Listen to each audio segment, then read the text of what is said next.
When میں ڈال کے لے جاتے تھوڑی سی سیکورٹی کے ساتھ تو یہ کام آسانی سے ہو سکتا تھا، لیکن جب یہ کہا جا رہا ہے کہ فوج وہاں موجود تھی اور ان کی نگرانی میں علاج ہوا تو پھر شک پڑ رہا ہے کہ خان صاحب کی کسی اور بیماری کا بھی علاج ہوا ہے۔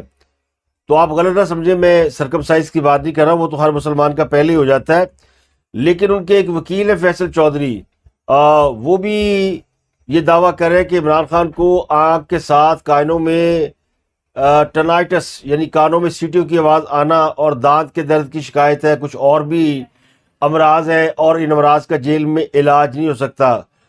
جو ہمارے ذرائع وہ کہتے ہیں کہ خان صاحب کو کچھ اور بھی ایسی بیماریاں جن کا نام نہیں لیا جا سکتا۔ تو آپریشن کس چیز کا ہوا ہے اور اس کے اثرات کیا ہے، کس چیز کا علاج ہوا ہے، یہ تو اب خان صاحب بتا سکتے ہیں یا پھر وہ ڈاکٹر بتا سکتے ہیں، لیکن اگر کہیں خان صاحب نے اگلے 1-2 مہینے میں سمجھداری کی باتیں شروع کر دیں یا سیاسی استحکام کی طرف بڑھ گئے تو پی ٹی آئی والے یہ نہیں مانیں گے کہ ان کی آنکھ کا علاج ہوا، پھر تو کہیں گے کہ خان صاحب کے دماغ کا علاج ہو گیا۔ ویسے کیا یہ اچھا ہو کہ خان صاحب کے دماغ کا بھی علاج کرا دیا گیا ہو؟ اگر ایسا ہوا ہے تو یہ قوم کے لیے بڑی اچھی خبر ہے۔ تو اب یہ دونوں خبریں جو ہے، خان صاحب کے آنکھ کی تکلیف اور خان صاحب کا علاج، اس کی سرکاری ذرائع سے یا کسی آفیشیل ذرائع سے تو تصدیق نہیں ہو رہی، لیکن وہ پی ٹی آئی کہہ رہی ہے کہ آنکھ خراب تھی، پی ٹی آئی کہہ رہی ہے آپریشن ہوا تھا، تو اب پی ٹی آئی جانے اور عمران خان جانے کل کو یہ معاملہ بھی خان صاحب کی ٹانگوں میں گولیوں والا نہ نکل آئے۔ اب کل انہوں نے بڑا شور مچایا اور کہ بیرسٹر گوہر کو عمران خان سے ملاقات کی اجازت دے دی گئی ہے، وہ گیٹ نمبر 5 پہ چلے گئے ہیں، تنہا ملاقات کریں گے، لیکن ملاقات نہیں ہو سکی۔ تو یہ دعویٰ کیا گیا کہ بیرسٹر گوہر نے یہ مطالبہ کیا کہ کسی کو میرے ساتھ بھیجا جائے، یا تو عمران خان کی بہن کو یا وکیل کو، ورنہ میں ملاقات نہیں کروں گا۔ تو اس پہ بھی تحریک انصاف والوں نے کل اپنے حلقوں میں خاصی خوشیاں منائی کہ تحریک انصاف حکومت پر اتنا دباؤ ڈالنے میں کامیاب ہو گئی ہے کہ اب حکومت عمران خان سے بیرسٹر گوہر کی ملاقات کرانے کو تیار ہے۔ لیکن گوہر صاحب نے آج خود ہی کہہ دیا کہ بھائی مجھے تو کوئی منہ نہیں لگاتا، مجھ سے کسی نے بات ہی نہیں کی، کسی نے آفر ہی نہیں کی۔ جب کسی نے ملاقات کی آفر ہی نہیں کی، بلکہ میں تو گیا تھا اور میں روزانہ جاتا ہوں، جب بھی ملاقات کا دن ہوتا سو جاتا ہوں، تو مجھے وہی روک دیتے ہیں کہ آپ اندر نہیں جا سکتے۔ اس بار بھی گیا تھا تو کسی نے جانے نہیں دیا۔ تو نہ کرنے کا تو سوال ہی پیدا نہیں ہوتا، اور کسی کو ساتھ لے جانا یا نہ لے جانا تو بات کی بات ہے۔ تو یہ بھی ان کا ویسے ہی جھوٹ ہے، تو یہ جھوٹوں کی ایک پوری جماعت ہے۔ اس کا اندازہ آپ وادی تیرا میں آپریشن کے حوالے سے کے پی کے حکومت کے بیانیے سے لگا سکتے ہیں۔ تو اس بیانیے کے حوالے سے پی ٹی آئی خود اعتراف کر چکی ہے کہ انہوں نے آپریشن کے لیے فنڈ جاری کیے، لیکن اب وہ اس کو جسٹیفائی کیسے کر رہے ہیں وہ آپ کو بتاتا ہوں۔ لیکن اس سے پہلے ایک اہم خبر یہ کہ فوج کے خلاف جو وزیر اعلیٰ کے پی کے سہیل آفریدی نے الزام لگائے تھے، ان کا ایک مقدمہ اسلام آباد کی ایک عدالت میں زیر سماعت ہے۔ سائبر کرائم والے اس کے مدعی ہیں۔ فوج پر بڑے گمراہ کن اور بڑے بیہودہ قسم کے الزامات لگائے گئے تھے۔ اب وزیر اعلیٰ کو گرفتار کر کے پیش کرنے کا حکم دیا گیا، یعنی ان کے ان بیلیبل وارنٹ جاری کیے گئے۔ سہیل آفریدی کے خلاف پیکا ایکٹ کے تحت این سی سی آئی اے میں مقدمہ درج ہے۔ 10 فروری تک انہیں گرفتار کرنے کا حکم دیا گیا ہے، لیکن خود سہیل آفریدی کا ماننا یہ کہ یہ معاملہ یہاں نہیں رکنے والا۔ انہوں نے دعویٰ کیا کہ اب ان کو 9 مئی کے کیسز میں نامینیٹ کرنے کی کوشش کی جا رہی ہے۔ وہ کہہ رہے ہیں میرا نام ڈلوانے کی کوشش کی جا رہی ہے۔ پہلے مجھ پہ منشیات اور سمگلنگ کے جھوٹے الزام لگائے، پھر دہشت گردوں سے جوڑنے کی کوشش کی، اس کے بعد میرے آبائی علاقے کی عوام کو زبردستی انخلاء پر مجبور کیا گیا تاکہ مجھے سیاسی طور پر نقصان پہنچایا جائے۔ تو یہ مان گیا کہ وہ ان کا آبائی علاقہ تھا وادی تیرا، اور اس میں جو 4 ارب روپیہ بانٹا انہوں نے وہ اپنے لوگوں میں بانٹا۔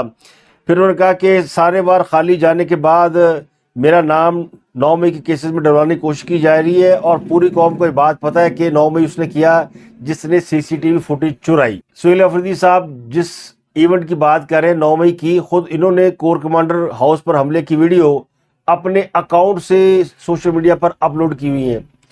تو انسان کو اتنا گھٹیا نہیں ہونا چاہیے۔ تو ان سے بحث فضول ہے، ان سے لوگ سوال پوچھ رہے ہیں۔ کل ان کے وزیر اطلاعات یا ترجمان شفیع جان، ویسے ان کا نام سن کر امراؤ جان اور بیگم جان کی یاد آ جاتی ہے، لیکن وہ آج کل ٹیلی ویژن چینلوں پر بیٹھ کر اپنی حکومت کا دفاع کرتے ہیں۔ کل انہوں نے ساری باتیں مان لیں کہ 4 ارب روپے کا فنڈ ان کی پارٹی نے جاری کیا تھا. انہوں نے یہ بھی مان لیا کہ آپریشن کا نوٹیفیکیشن فیڈرل گورنمنٹ یا فوج نے نہیں کیا, لیکن وہ کہتے ہیں ہمیں اندازہ تھا.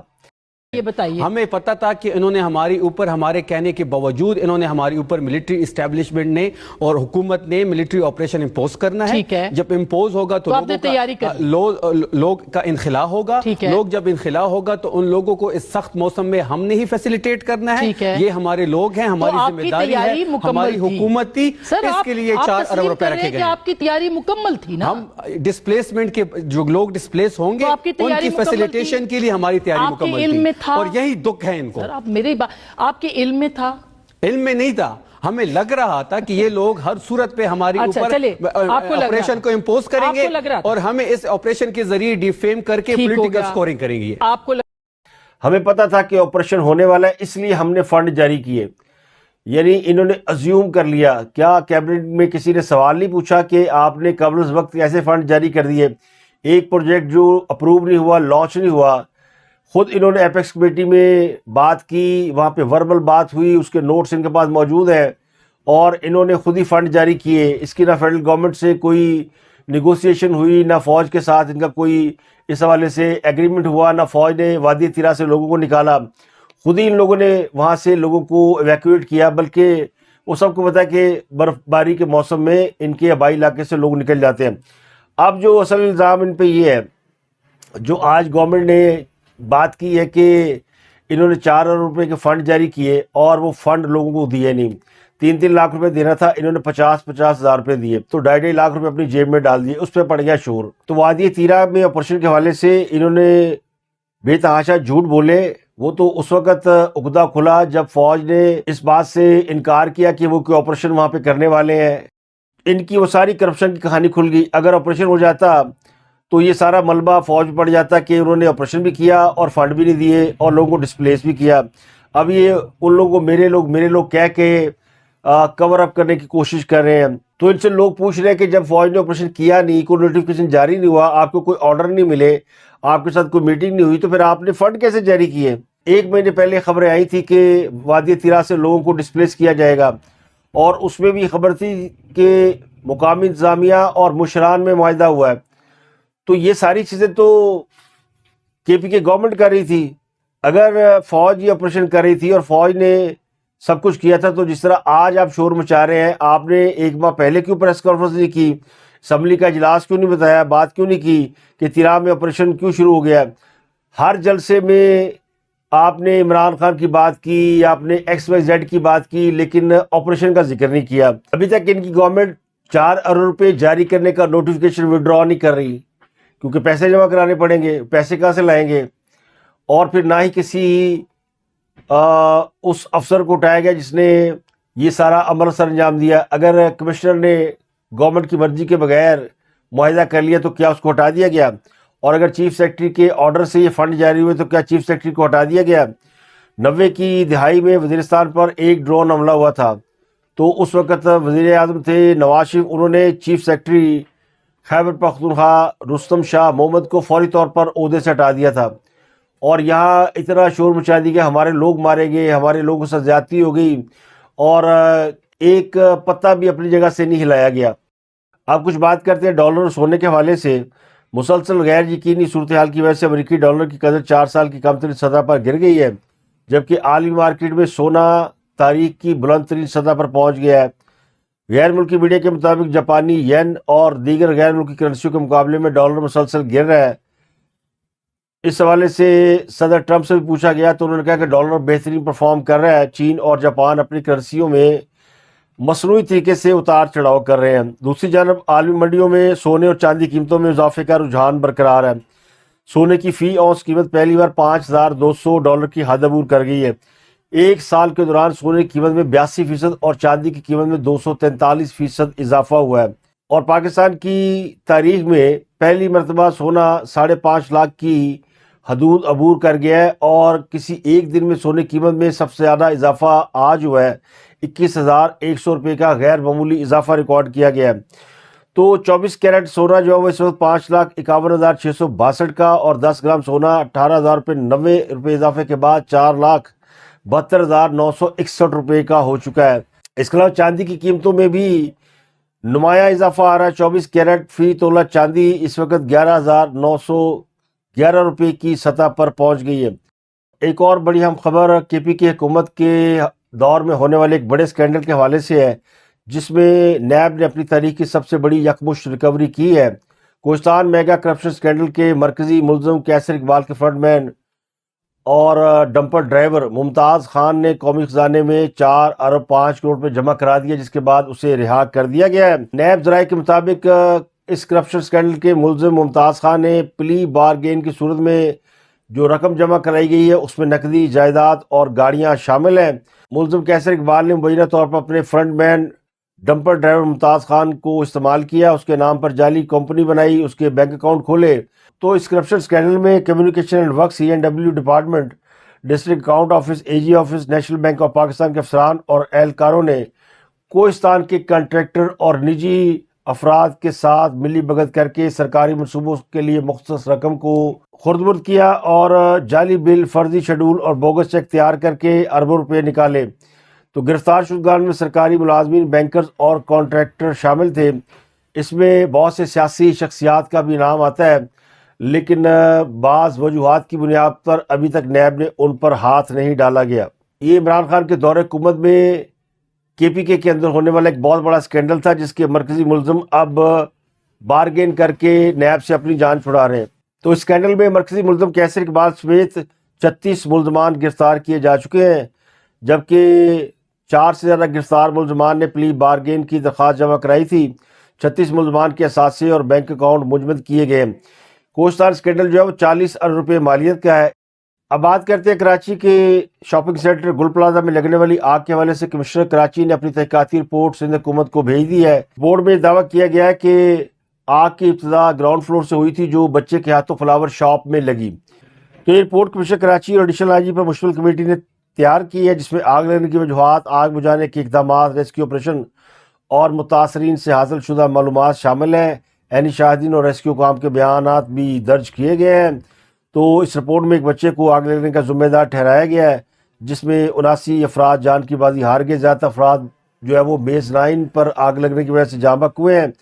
اس میں ریسکیو کو درپیش مسائل کو بھی ہائی لائٹ کیا گیا، مگر کسی کو اس میں نامینیٹ نہیں کیا گیا۔ اب یہ بلڈنگ سیل ہے اور اس کو KBC کے حوالے کر دیا گیا تاکہ ماہرین اس کی ڈیمولشن اور محفوظ طریقے سے ہٹانے کا اس کو فیصلہ کریں۔ 49 افراد اب بھی لاپتہ ہیں۔ جو ذرائع وہ کہتے ہیں کہ اس رپورٹ کو اب سب کمیٹی کے پاس بھیجا گیا، جو اس بات کا فیصلہ کرے گی کہ یہ رپورٹ تسلی بخش ہے یا اس کے اوپر مزید انکوائری ہونی ہے۔ وزیر اطلاعات سندھ نے آج اس بات کا اعلان کیا کہ اگر یہ رپورٹ تسلی بخش نہ ہوئی تو وہ جوڈیشل کمیشن بنانے کا آرڈر جاری کر سکتے ہیں۔ اور ٹرمپ نے ایک بار پھر ایران کو بدترین حملے کی دھمکی دی ہے۔ ٹرمپ کہتے ہیں کہ ایران نے معاہدہ نہ کیا تو پھر اس بار جو حملہ ہوگا وہ بدترین ہوگا۔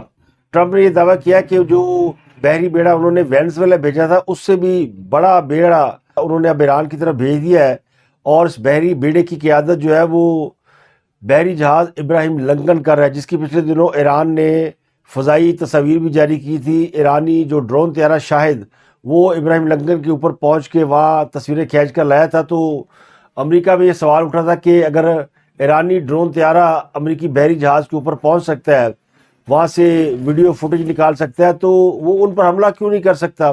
تو اب اس کا جواب تو فی الحال نہیں دیا گیا، لیکن ٹرمپ یہ کہتے ہیں کہ ایران جلد از جلد مذاکرات کی میز پر آئے گا۔ امید ہے کہ منصفانہ اور مساوی معاہدے پر بات چیت ہوگی، لیکن وقت تیزی سے ختم ہو رہا ہے، معاملہ بہت اہم ہے۔ پہلے ہی ایران سے کہتا کہ معاہدہ کر لیں، لیکن وہ اس پر راضی نہیں ہوئے، تو اب اگلا حملہ بہت زیادہ شدید ہوگا۔ اس کے علاوہ ایران اور سعودی عرب کے سربراہان نے ایک دوسرے سے رابطہ کیا ہے۔ MB نے گفتگو کی ہے ایرانی صدر مسعود پزشکیان سے، اور ان کو یقین دلایا کہ ایران کے خلاف ان کی سرزمین استعمال نہیں ہوگی۔ تو سعودی عرب اس معاملے میں ایران کے ساتھ کھڑا ہو گیا ہے۔ ایرانی صدر کا یہ کہنا کہ ایران کے خلاف امریکی دھمکیوں سے خطے میں عدم استحکام کے علاوہ کچھ نہیں ہوگا، جبکہ سعودی ولی عہد کا کہنا یہ ہے کہ سعودی عرب ایران کے خلاف کسی بھی قسم کی جارحیت اور اشتعال انگیزی کو مسترد کرتا ہے۔ اگلی خبر یہ کہ پاکستان میں سب سے امیر لوگ خیبر پختونخوا میں پائے جاتے ہیں۔ اگر کسی کو یقین نہیں تو کل جو گاڑیوں کے نمبر پلیٹ کی نیلامی ہوئی ہے اس کو ذرا دیکھ لے کہ جس میں ایک ایک نمبر پلیٹ جو ہے وہ کروڑوں روپے میں بکی ہے. ماضی میں شاید کبھی پاکستان میں ایسا نہیں ہوا، یعنی گاڑی 22 لاکھ روپے کی ہو اور اس کی نمبر پلیٹ کی قیمت 1.5 کروڑ. تو یہ صرف خیبر پختونخوا میں ہی ہو سکتا ہے جہاں پر لوگوں کی کمائی ان ذرائع سے ہو رہی ہے جن میں محنت اور حلال کا عنصر بہت کم ہوتا ہے.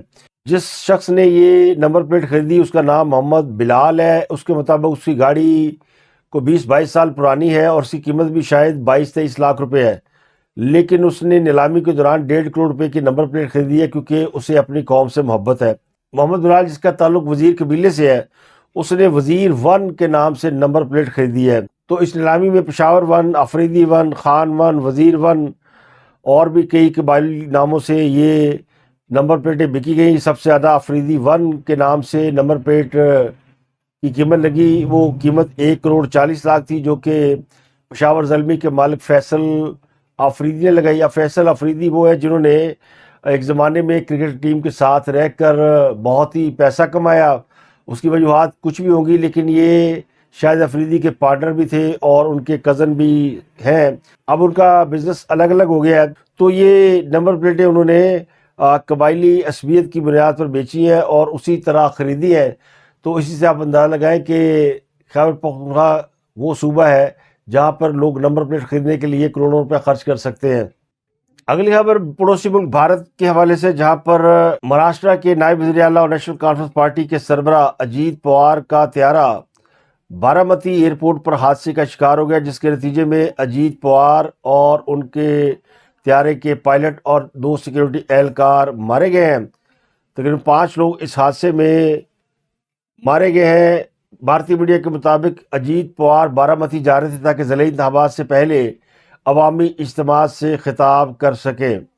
اب یہ جو اجیت پوار ہیں یہ سابق بھارتی وزیر اعظم شرد پوار کے بھائی ہیں اور نیشنل کانفرنس کو لیڈ کرتے ہیں. مہاراشٹرا میں ان کی کافی ووٹ بینک ہے اور بی جے پی کے ساتھ ان کا الائنس بھی ہے، لیکن بی جے پی کے لوگ ان پر کرپشن کا الزام بھی لگاتے رہے ہیں. اب مہاراشٹرا بھارت کی سب سے بڑی صنعتی ریاست ہے اور اس کی راجدھانی بامبے صرف معاشی دارالحکومت نہیں بلکہ ایک ایسا شہر سمجھا جاتا ہے جسے انڈر ورلڈ کا گڑھ ہونے کا شرف حاصل ہے. بڑے بڑے بزنس ٹائکون کا ٹھکانہ ہے. یہاں پہ آئی پی ایل کے سٹے کا نیٹ ورک یہاں سے ڈیل ہوتا ہے. اس کے علاوہ یہاں پہ بالی ووڈ ہے.